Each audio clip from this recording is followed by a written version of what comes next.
Hey there, fellow marketers, Professor Wolters here, and today we're continuing our discussion on key performance indicators, and now we're going to kind of look at more customer-centric KPIs that you might see out there. Whether you're looking at your audience reach, you're looking to encourage actions, converting to sales, or engaging with your customers, okay? And I think if we start by looking at our audience reach, we might want to see is how well are advertisements doing, right? And so you might use what's called cost per click.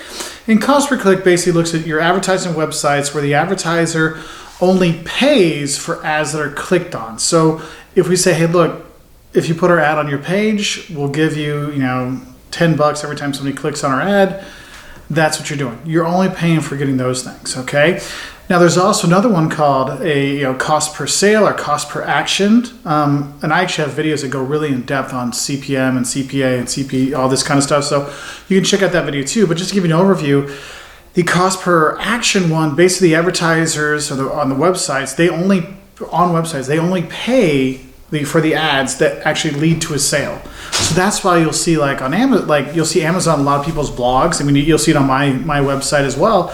Is someone then buys something from that link on Amazon, then they pay. Okay, so it's like when that action actually happens, not just a click, but an action, that purchase.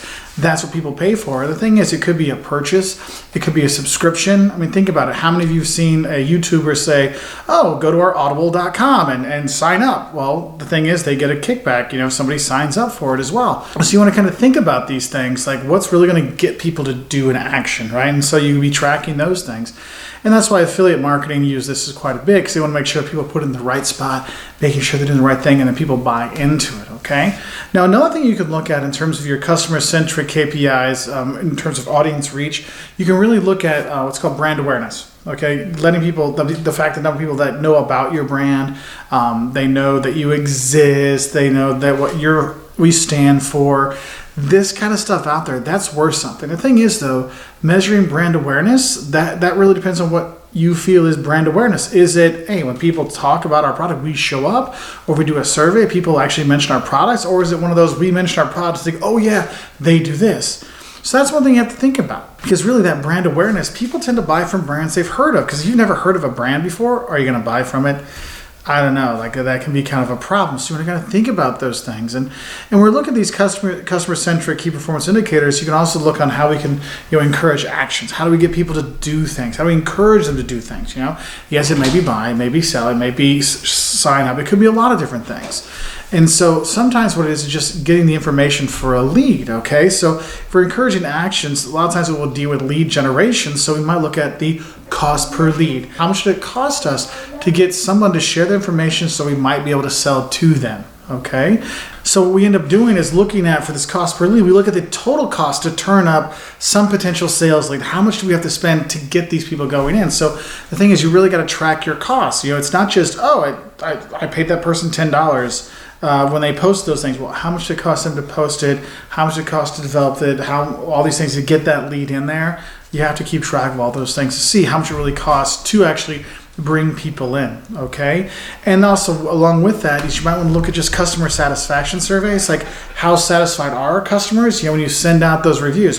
On a scale of 1 to 5, how much did you like your service with us? 1 being bad, 5 being it's excellent. You have to look at that, okay? And so we kind of think about those things and really keep that data. The thing is, it might be hard data, that 1 to 5, or it could be soft data. Explain to us your customer service experience with Professor Wolters.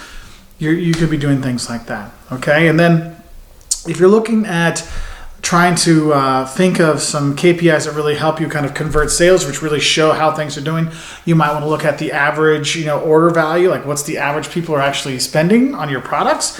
And you might see, it's like, you remember Amazon was like $35 for free shipping. Maybe you see, well, our average order is $32. Well, how can we raise it? Could we give them free shipping? Would that inspire them to buy over the $35 mark to raise that average purchase? The thing is, you have to have an idea of what your overall average order is. Okay, so you want to think about those things. All the things you might look at, your usual marketing kind of financial statement kind of stuff. You look at your cost per sale, the total cost it takes to get that sale to happen. You might look at customer satisfaction we talked about before. That's going to be a thing that's going to influence sales, converting people to sales, because higher satisfied customers tend to come back to buy for more. So you might want to track those things. If we see that, our customer service is going down, that might make it harder for us to convert those sales. So we need to do something about that. And the thing is when you're looking at KPIs, I think one of the big things to think about is really the engagement side of it when you're looking at customer-centric KPIs. Obviously, this really fits right into it. And so one thing you might want to look at is kind of your lifetime value, or the customer's lifetime value. How much are they worth if they stay with you forever? Because you buy one car from Ford, they make 20 grand. But if you buy a lifetime of Ford, well, you've got when you're 16, and you got one when you get go to college, and you got one when you get out of college, get that job, and you got the next, I finally got money car, then you got, kids are on the way car, then you got the, my kids need a car, and then I got my Mustang for my midlife crisis, and then I got the minivan to buy again for the grandkids. Oh wow, now they're buying 10 cars. That lifetime value can be a lot different. And so we might see that, hey, the lifetime value clients, maybe we're going to do different things for them, because like if you're with Delta, they have a 1,000,000 miler club. If you've flown with them for 1,000,000 miles, no matter what you do, you will always have at least silver standing with them. So you get some kind of benefits because you spent so much in your lifetime. So you want to kind of keep track of those. Who are those long-time loyal customers? Because you know what? They've been shopping with you for a long time. They're going to be talking about for you a long time. Make very good brand advocates as well. So kind of think about that. Keep track of the lifetime value of the client, okay? Another thing you might want to look at is what we call a customer loyalty index, okay? Here, you have different loyalty levels. Like with Delta, they have you're a member, you're a silver medallion, gold medallion, platinum, diamond. They have all these different levels. And of course, with that, there's different perks that go along with it. And so you might see, it's like, what are some of the things we can offer at different levels to inspire people? I know, like, I fly all the time with Delta, so I have my own dedicated phone line. I call them like, hello, Mr. Wolters, how are you today? I'm doing well. Thank you, Team Delta. They know that, hey, at these different loyalty levels, we can do things to inspire even more purchase, right? And so we kind of keep track of those things. Another thing I think is important that we need to kind of think about tracking in terms of the customer-centric engagement kind of thing is really understand customer advocacy. Like, how much do these people advocate our products? Do they share our products? Do they tell people to buy our products or not? Or are we advocating for them? What are we doing to help them out if they have issues? So you might track the number of interactions you have with them, the amount of purchase they have with them, that was a bad thing that turned to a good thing. You track that. And that's why these things sometimes can be hard, because it's sometimes not always hard data. Sometimes it is that soft data. So you want to think about those things, because if you're tracking customer advocacy, that might be one, hey, we could use them as a brand advocate, or we could use them to make sure they're doing reviews. Or, there's, if you watch the TV show, it's called The Mandalorian. One of the actors in, I think it was season 2, episode 3, one of the actors in the X-Wing, he was actually a dude that just was a super fan and would cosplay at conventions, and he got to be at a show. I mean, isn't that cool? That's a real brand advocate. Let's get them involved. That can really help you out too. But you got to track if they're an advocate for your brand or not. So you want to think about that. And then also, I think it's important, if you're looking at engagement, especially customer-centric things, is also you need to look at the products per customer. So in terms of products per customer, we're looking at the types of products people buy per customer. So, for example, H&M. I buy clothes at H&M.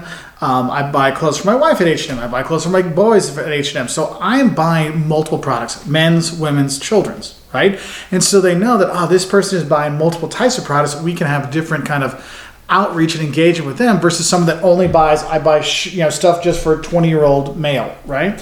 And so you want to think about that, because when you know that, you can have much more of a tailored online experience for them when they go to your website, or when you send them emails and stuff like that to engage with them. So just something to think about, okay? So I hope this helps you know a bit more about some customer-centric KPIs you might use in your dashboard to see things or how are going in your business. If you want to learn more, hit that subscribe button. We put out business videos all the time. So wish you all the best, and I'll say bye.